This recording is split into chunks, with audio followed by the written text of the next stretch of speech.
Let's have a look into Fabric Workspace Monitoring. I want to tell you a little bit about what it is, how to set it up, why you maybe don't find it initially when you're looking for it, the logs you get because, well, you're monitoring something, and I think it's very important to also see the results you get in the logs that are provided. And I want to talk also a little bit about some of the limitations. As always, I'm creating this video in collaboration with Gijzer. He has a blog. It's an amazing blog where he writes about actually what I'm talking about, and you can see screenshots and read step by step what's going on and how you can monitor your Fabric workspace. So make sure to have a look at his blog. I will put the link in the description. With workspace monitoring in Fabric, you can actually log all kinds of activities in your Fabric workspace. And I'm saying Fabric workspace because this is specific for the workspace you choose to have logging and therefore monitoring, because you can only monitor what you log. All the data is logged in a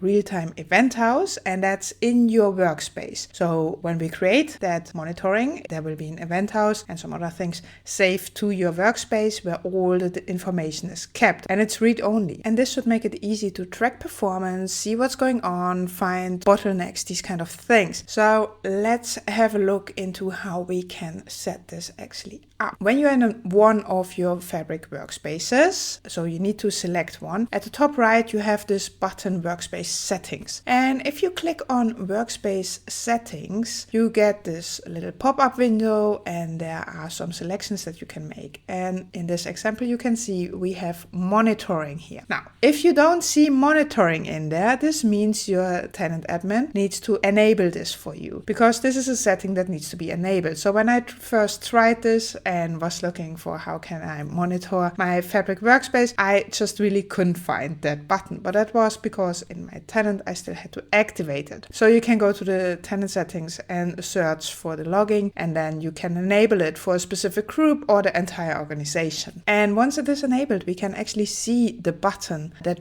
we need to click on, and then we go to the monitoring window where we're actually asked if we want to enable or create the event house. And here we already see a little explanation that we will create a read-only event house, and it will create also a KQL database that we can use to query our data and get insights. And once we click on this, the logging is automatically activated, but we can afterwards choose to pause it or deactivate it. So once we click on that plus event house button, we actually get 3 new objects in our Fabric workspace. We get an event house, that's what we clicked on, but we also get an event stream, and we get a KQL database. And the KQL database, very important, there we can find all the tables with the logged information in them. So now that we know a little bit better what's going on, there are some things that are good to know. The monitored data is only stored for 30 days, and it is read-only. You can't edit that data. And the reports that you build on this data, they can be throttled depending on your Fabric capacity. To wrap up, Fabric workspace logging or monitoring gives you great insights into what's happening in this one workspace that you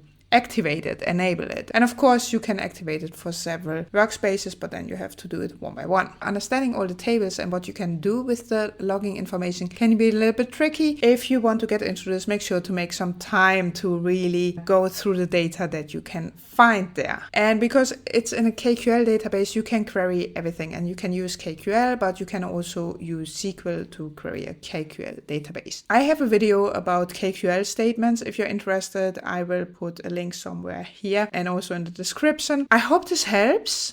I know it's a lot, all these monitoring tables or logging tables that we get. It's a lot of information, and this is really something that you need to take some time and figure it out yourself. Everyone can use it. Even if you have a Fabric trial license, you can have a look around and see what's happening. If you have any questions, let me know.